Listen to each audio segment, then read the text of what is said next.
Reserve is not providing that function right now. They're keeping Wall Street going. There is the beginning of an argument to be made that there could be a substitute of some kind for the Federal Reserve. And it has to do more with, for me at least, with the fact that what is happening with the Treasury looks and feels a lot like Enron, which didn't end very well.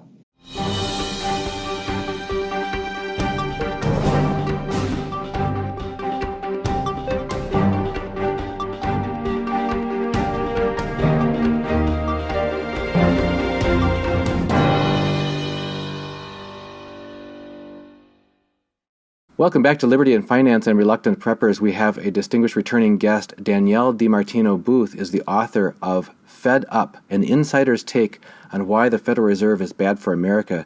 She spent several years as an advisor to the Dallas Fed during the Great Financial Crisis. She joins us again here on Liberty and Finance this Monday, April 20th, 2020. Danielle, thanks for joining us. Great to be back. I was intrigued by a quotation from your book where you wrote, "Every American must understand this extraordinarily powerful institution and how it affects his or her everyday life and fight back."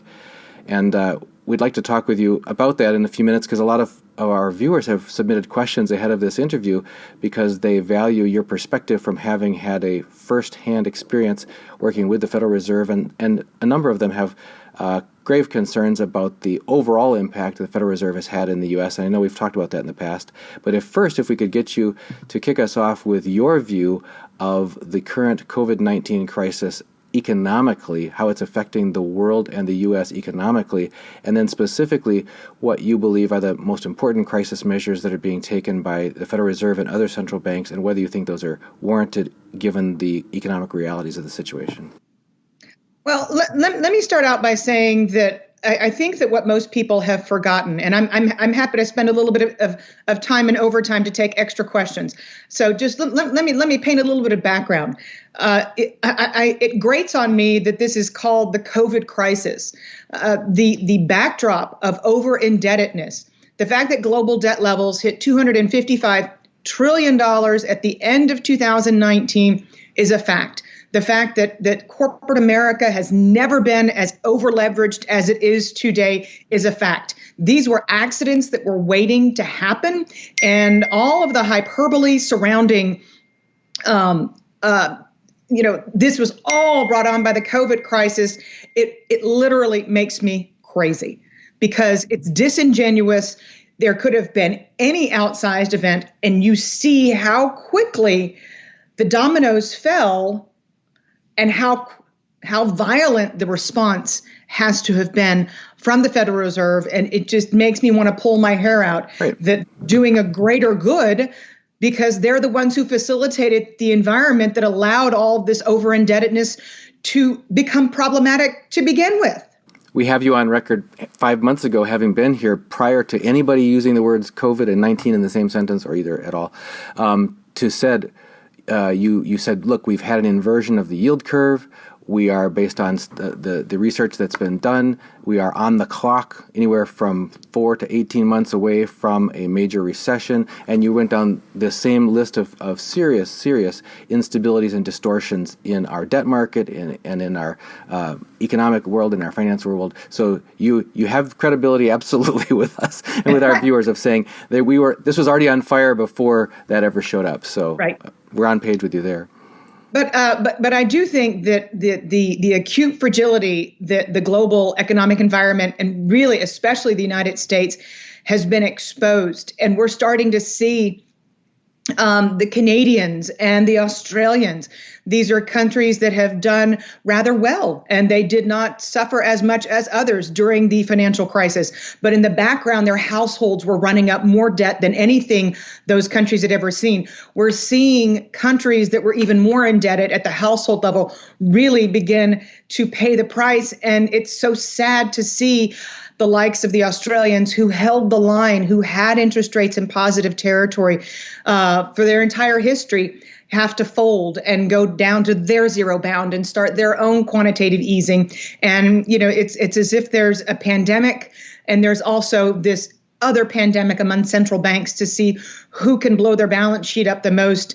And I'm proud to say that as Americans, we are winning. Okay, that was sarcasm. Yeah. That was sarcasm. But the Federal Reserve is by far being the most aggressive. In that regards, because the question that we had framed was what actions are the Federal Reserve taking and other central banks around the world, what is going on with the Federal Reserve seeming to act as the central bank of the world in some sense, as far as lending out copious amounts to other central banks and so on? What do you think are the important takeaways for ordinary people of that action? Well, you need to be careful in times of war, and that is effectively what we are in right now. The emergency measures are akin to the United States being at war, whether we're at war with something that has come from Mother Nature or we're at war with another nation is irrelevant to the fact that we're implementing wartime economic strategies. And that's why we've seen upwards of 40 different facilities, actions taken on the part of the Federal Reserve. They started with the plain vanilla, if you will, because it seems so pedestrian now to talk about interest rates going to the zero bound, and yet they went there in one fell swoop, things that had been debated for years. But we went to the zero bound quickly. When quantitative easing was at its height, at its apex, QE3, QE infinity, when it was first called that, it was $85 billion a month in combined treasuries, mortgage-backed securities. At one point, we were running $500 billion a week with the Federal Reserve. They've had to pare that back, mainly because there aren't enough treasuries to buy. As crazy as that may seem, I mean, there'll be a $3 trillion plus deficit in the United States this year, and it's feasible, and the Fed at its current run rate would buy more than what the deficit is. So try and wrap your head around that. But that's not where the overreach has been. The overreach has been the Fed deciding the winners and the losers in such a big way. It has stepped into areas that no other central bank has gone to. And I apologize for the dinging in the background. I'm on a brand new laptop and I haven't set up all my settings yet. But we are in a brand new world because people forget that 18 months, 24 months ago, there was a bond on the European Central Bank's balance sheet that was downgraded to junk. And it made these headlines. And how can they look at what they've done, the moral hazard? They said that they were just going to buy investment grade bonds. But look, this thing's been downgraded. Jay Powell wiped that clean. He just came flat out and said, we're going to buy junk bonds. And the people who won, the hedge funds, the big asset managers, the speculators, the assumption the next day that the Fed would step next into stocks. I'll really get underneath your viewer's skin right now and say that I was asked the day before the Fed announced that it was going to be buying junk bonds. I was asked by traders on the street whether or not there were plans for the Fed to do this. In other words, the word was already out there. And this is New York Fed 101. There's always leakages of information, and who wins? The investors. And then you get the fine print on the Fed's Main Street lending facility and find out that it is for loans of over $1 million or more. And you find out that the exhausted PPP program, 70% of those loans were for $350,000 or less. I mean, you could drive a Mack truck through the divide between what Main Street and Wall Street need. And yet here we are with the Fed basically bailing out the wealthiest investors and small companies. And I'd like to make this distinction and then we can move on. But the distinction is the Fed is bailing out insolvent companies with an abundance of liquidity, while solvent small businesses that just needed a liquidity bridge are being denied that. I mean, this is it's as unfair as you could possibly imagine, and the conflict of interest run deep. Yeah, that dichotomy between supporting those who have made imprudent choices or made speculative investments and are at the very elite end of the curve versus allowing the ordinary sole proprietors, small business owners, things like that, small-time landlords to just fend for themselves almost is just in our faces at this point. Right. It's adding insult to injury, and a lot of people are very concerned about will that end will there ever be justice to come from that? And that's one of the questions one of our viewers had asked is, will anyone be able to bring suit against the Fed? Is our justice system even up to it? And if so, who and how can bring that?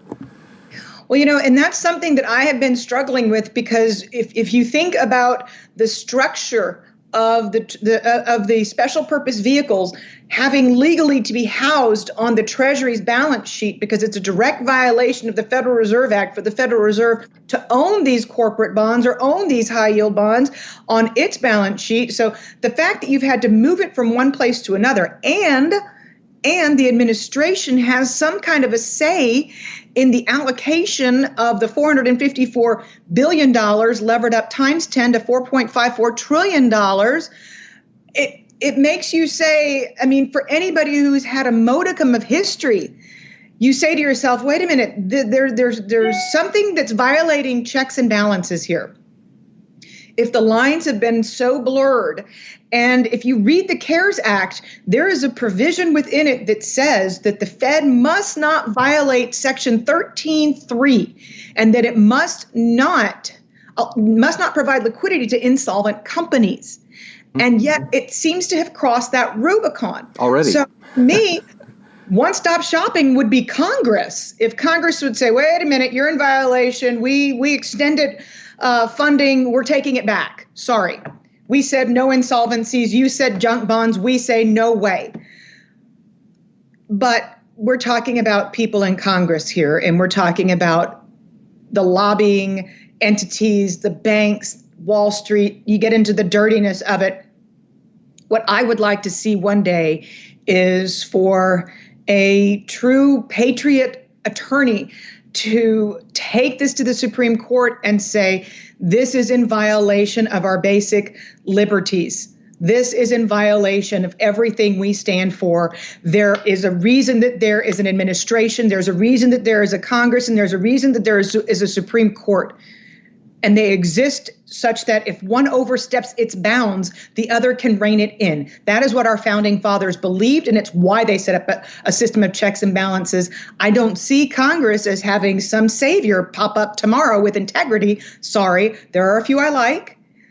So I see this one day, hopefully, as being something that is challenged in the court system and goes to the Supreme Court.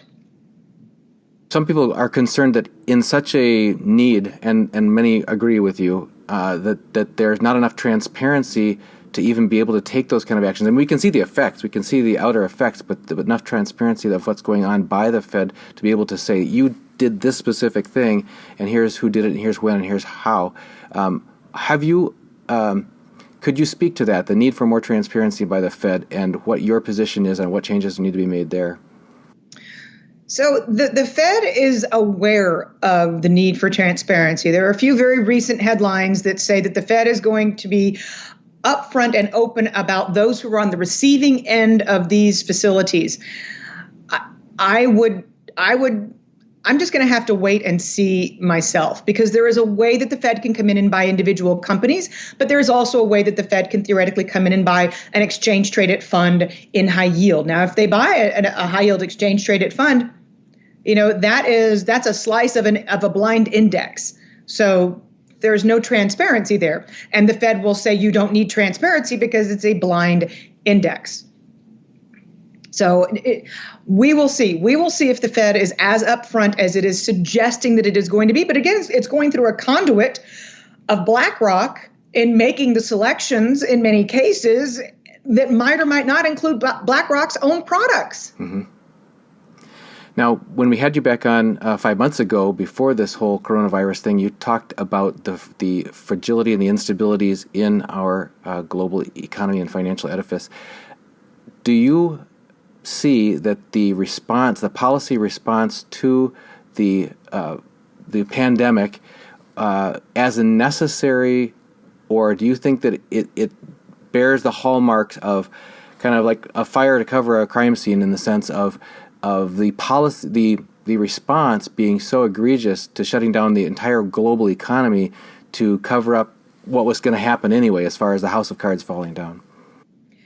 Well, we were just one mistake away. And if this is eventually used as a way to construct a highway to a debt jubilee, I mean, you might as well just set my hair on fire and just send me out to a large field somewhere and just let me die just a quick death.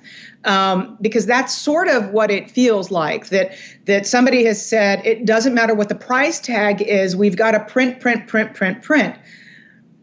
Look, I see the need to make sure, especially that small businesses that account for 44% of U.S. GDP and 47% of U.S. employment, I totally see the need for these companies to be given a bridge to get through what is something that they could have never anticipated. And if they were running their businesses responsibly, they should get a bridge to cover that time and the time of the crisis where we have to be closed until we can get our bureaucrats in Washington to give us adequate testing.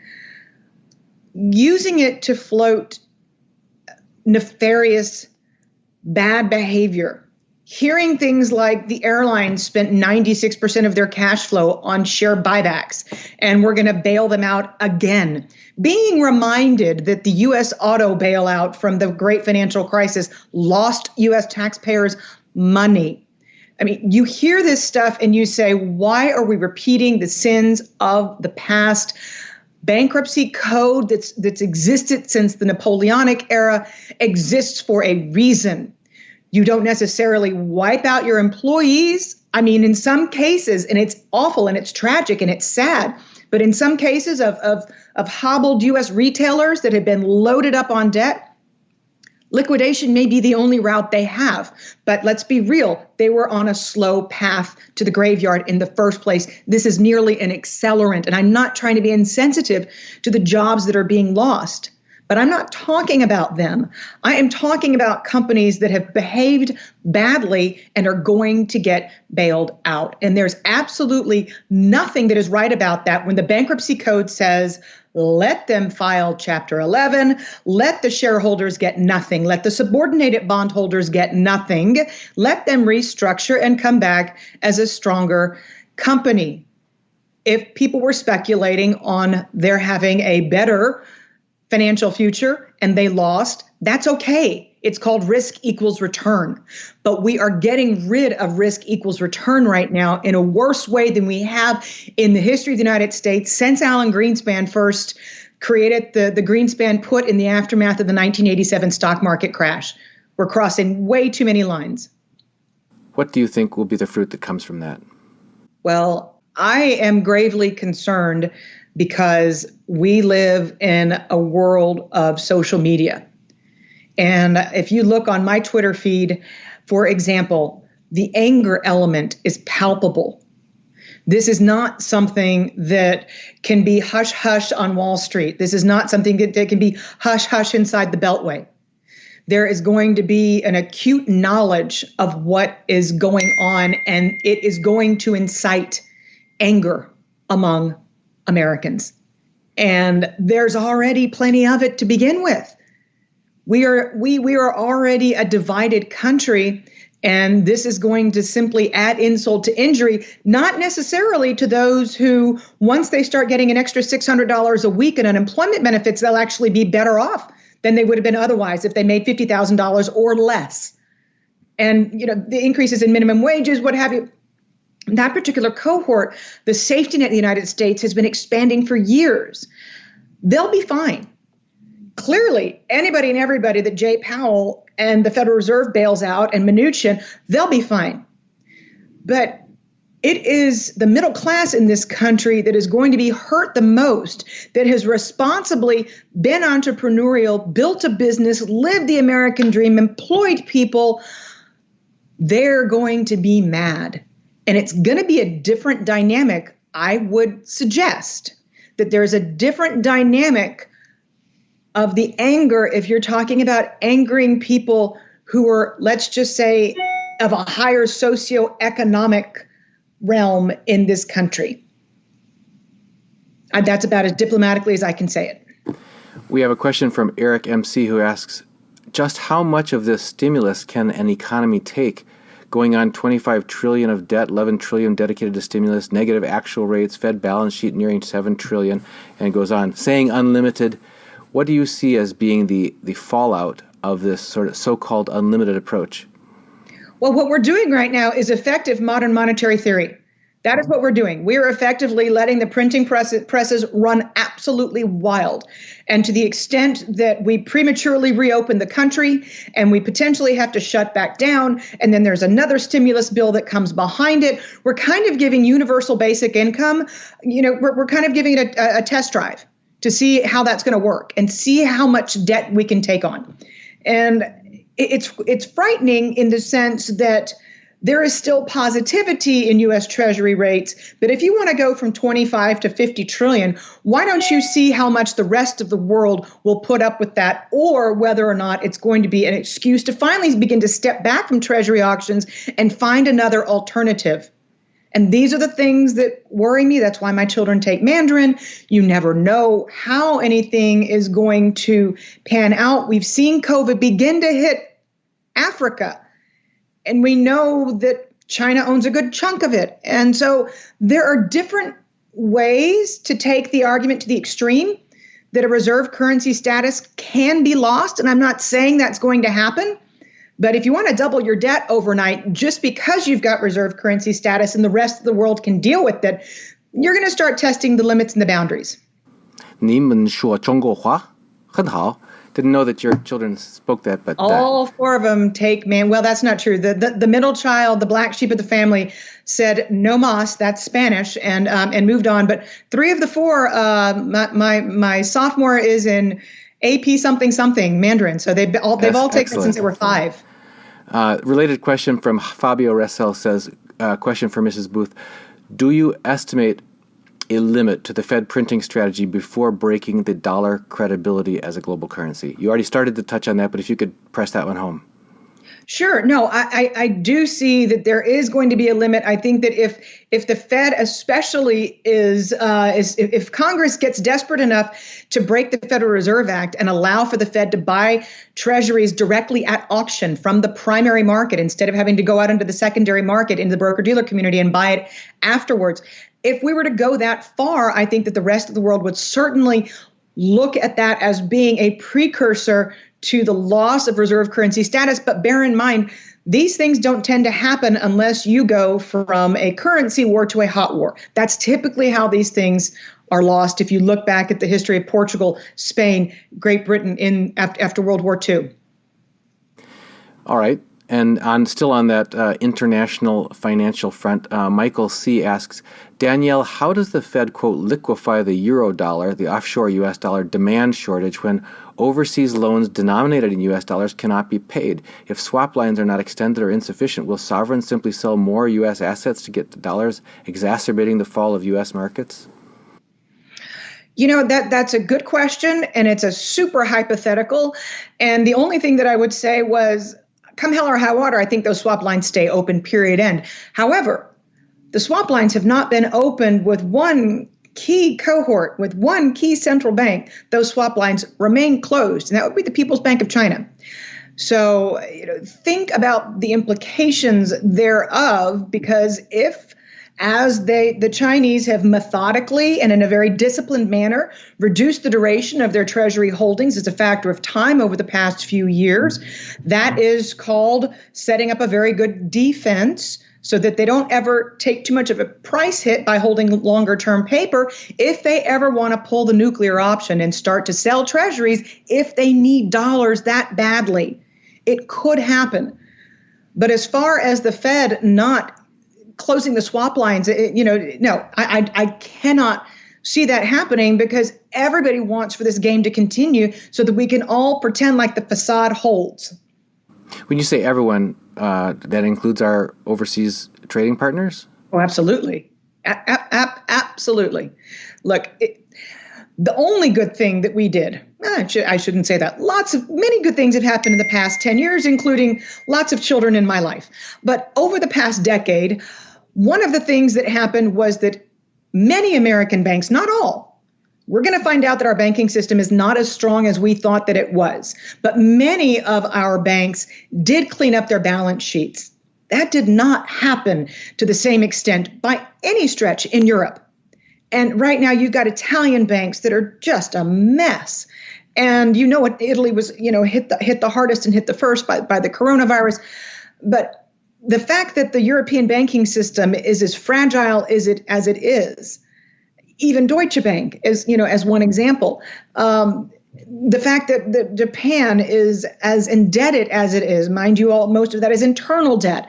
And the fact that nobody would in their right mind trade off the yuan because nobody trusts the Chinese to have it actually be a store of value, so to speak. Right now, other than switching over to some kind of a cryptocurrency, and we've seen criminals infiltrate those, there is no alternative to the dollar still.